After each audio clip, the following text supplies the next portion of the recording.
ចឹងថ្ងៃហ្នឹងយើងទៅជួបភ្ញៀវដែលគាត់អញ្ជើញមកដល់ទីតាំងរបស់យើងហើយបងរំលោះអញ្ចឹងចង់ដឹងថាតើសេវាកម្មយើងយ៉ាងម៉េចដែរតោះទៅជួបគាត់ទាំងអស់គ្នាជម្រាបសួរចាអូនអូនអញមកកន្លែងបង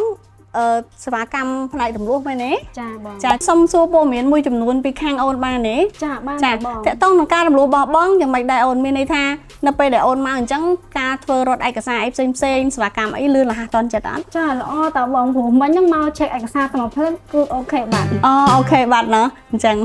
ហើយយកទៅលើ model អីដែរអូនមិនហ្នឹងខ្ញុំយកដែលបងដូចជា Core i5